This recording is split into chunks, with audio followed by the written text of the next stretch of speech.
যদি ইলেকট্রন সংখ্যা 2 এর থেকে বড় এবং 8 এর থেকে ছোট হয়, তাহলে ইলেকট্রন সংখ্যাকে 2 দ্বারা ভাগ। পজিটিভ থাকলে বিয়োগ করবা, নেগেটিভ থাকলে যোগ। আজকে আমি হাজির হয়েছি কিভাবে যোগের সমীকরণ নির্ণয় করা যায় সেই শর্টকাট ক্লাস নিয়ে। তাহলে কথা না বাড়িয়ে চলো শুরু করা যাক। এটা যদি করো, এই নিয়মগুলোতে করলে 100% কমন পড়বে ইনশাআল্লাহ। দেখো, প্রথমে রুলস কি। স্টেপ ওয়ানে স্টেপ ওয়ানে কি করবা? সর্বশেষ কক্ষপথে ইলেকট্রন সংখ্যা নির্ণয় করবা। ইলেকট্রন সংখ্যার যোগফল, বুঝতে পারছো? মানে মোট ইলেকট্রন সংখ্যা। আর স্টেপ টু তে যদি ইলেকট্রন সংখ্যা 2 এর থেকে বড় এবং 8 এর থেকে ছোট হয়, তাহলে ইলেকট্রন সংখ্যাকে 2 দ্বারা ভাগ। যদি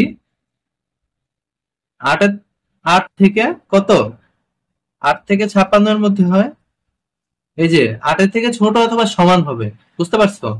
আর এখানে ছোট অথবা সমান, তাহলে কি এটা 8 এর থেকে বড় হবে।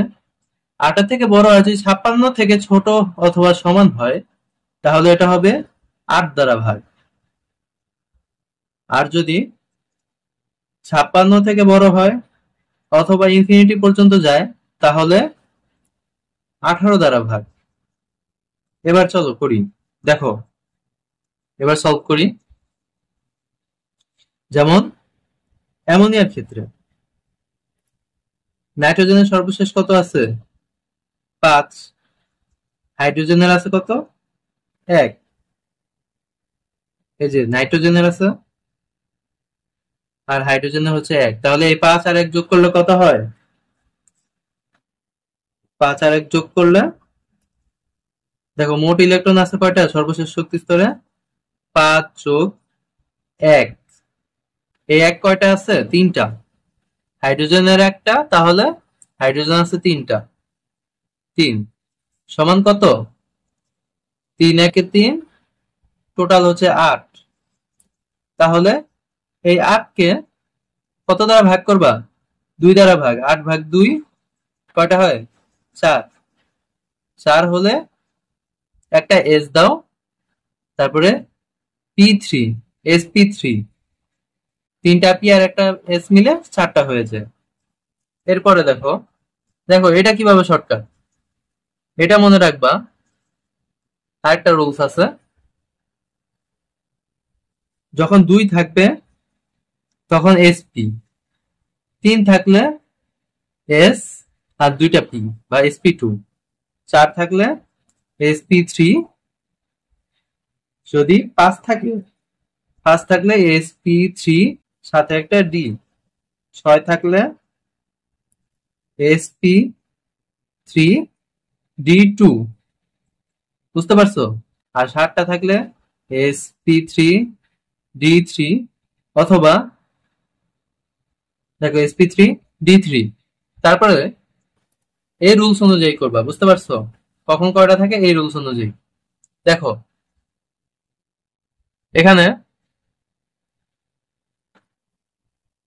যখন অ্যামোনিয়াম আয়ন, ধরো অ্যামোনিয়াম আয়ন NH4+, আরেকটা শর্ট ট্রিক্স মনে রাখবা, পজিটিভ থাকলে বিয়োগ, পজিটিভ থাকলে বিয়োগ করবা, নেগেটিভ থাকলে যোগ, বুঝতে পারছো? দেখো নাইট্রোজেনের 5টা যোগ হাইড্রোজেনের 1 × 4, প্লাস আছে না, বিয়োগ 1, তাহলে কি হয়? 5 আর 4 9, বিয়োগ 1 সমান 8। এবার এই 8 কে 2 দ্বারা ভাগ করলে কি হয়? 4 হয়। 4 কি? sp3। PCl5 এর ক্ষেত্রে দেখো,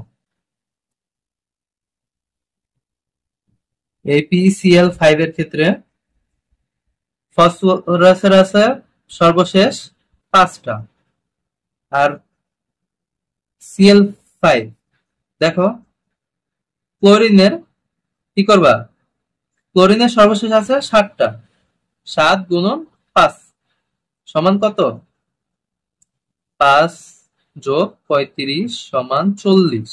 এই 40 কে দেখো 8 থেকে বড়, 56 থেকে ছোট।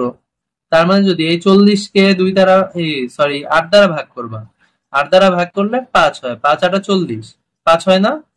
তাহলে কি sp3 4টা হয়ে গেছে, 3টা আর একটা 4টা, আর ডি সাথে।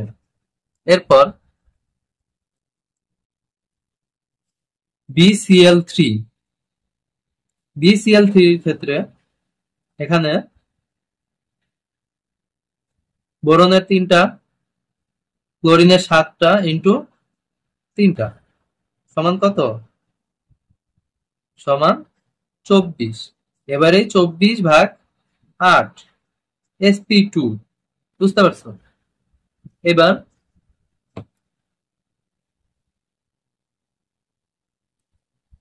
দেখো PCl5 এরটা করেছি, PCl3 এরটাও করে দিই। PCl3, এই PCl3 এর ক্ষেত্রে কয়টা ফসফরাসের আছে, 5টা, প্লাস 7 ইন্টু 3 সমান 26। এই 26-কে 8 দ্বারা ভাগ করো, 8 দ্বারা ভাগ করলে 3 8 24 না, 3 8 24। কিন্তু এটা কিন্তু এই সূত্র দ্বারা যাইতেছে না, এটা সরাসরি মনে রাখবো, মুখস্থ রাখবা sp3, বুঝতে পারছো? সরাসরি sp3 মনে রাখবো। আর এটা দেখো কিছু জিনিস একদম ডিরেক্ট মুখস্থ করবা, ডিরেক্ট মুখস্থ করবা কোনগুলা, এই যে এগুলা, এগুলা একদম সরাসরি ডিরেক্ট মুখস্থ করবা। এসপি থাকলে, এসপি কোনগুলা, carbon die oxide SP, SP বলতে এর মধ্যে 180 ডিগ্রি বন্ধন কোণ, মানে একদম সরলরৈখিক। এসপি মানে সরলরৈখিক, সরলরৈখিক কারা, কার্বন ডাই অক্সাইড। দেখো কার্বনের 2টা করে হাত, 4টা হাতে 2টা অক্সিজেন। তারপরে acetylene CH, triple bond CH. এবার sp2 থাকলে দেখো, আমরা জানি ত্রিভুজের 3 কোণের সমষ্টি 360 ডিগ্রি, 360 ডিগ্রিকে কি করবা, 3 দ্বারা ভাগ করো, তাহলে sp2 না, তাহলে 3টা না, 3 দ্বারা ভাগ করো। 3 দ্বারা ভাগ করলে হয় কত, 120 ডিগ্রি, 120 ডিগ্রি। এটা হচ্ছে বোরন ট্রাইক্লোরাইড, এই যে BCl3 এর। তারপর যখন sp3 এর ক্ষেত্রে এটা হচ্ছে চতুস্থলকীয়, এদের বন্ধন কোণ হয় 109.28 ডিগ্রি, 109 ডিগ্রি, তারপর 28, এটাকে মিনিট বলা হয়, বুঝতে পারছো? 28 প্রাইম। এই দেখো CCl4, carbon tetrachloride, ammonium ion, আর হচ্ছে মিথেন। এরপর এই যে PCl5 কত, sp3d করছিলাম না, এটা হচ্ছে 90 ডিগ্রি। আর sp3d2 যখন আসবে তখন কারা কারা, দেখো এখানে শুধু এই D2 এর ক্ষেত্রে কোনটা, এটা একটা, এখানে কিন্তু 5 এই 6 থাকতে পারে, 2 থাকতে পারে এই F এর জায়গায়, এটা দিবা না। যখন 4 থাকবে জেননের সাথে তখন দিবা। তাহলে ZeF4, আর এটা হচ্ছে SF6IF6। আর ব্যতিক্রম গুলা দেখো, sp3 এর ব্যতিক্রম কোনগুলা, এগুলা মনে রাখবা। অ্যামোনিয়া, অ্যামোনিয়ার ক্ষেত্রে কি sp3 হওয়ার কথা কত, 109.28 ডিগ্রি, কিন্তু হয়েছে কত, হয়েছে 160 ডিগ্রি। দেখো পানির ক্ষেত্রে,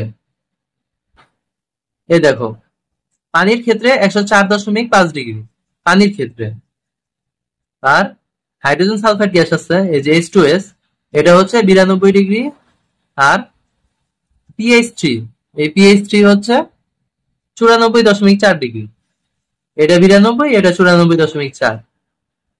আর হাইড্রোনিয়াম আয়ন যেটা, পানি কিন্তু একটা, পানি হচ্ছে 104.5, কিন্তু হাইড্রোনিয়াম আয়ন হচ্ছে এই যে অ্যামোনিয়ার মতো 160 ডিগ্রি, বুঝতে পারছো?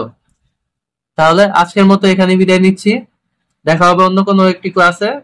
আরো কোনো শর্টকাট ক্লাস নিয়ে। আসসালামু আলাইকুম। সবাই ভালো থাকো, সুস্থ থাকো, আল্লাহ হাফেজ।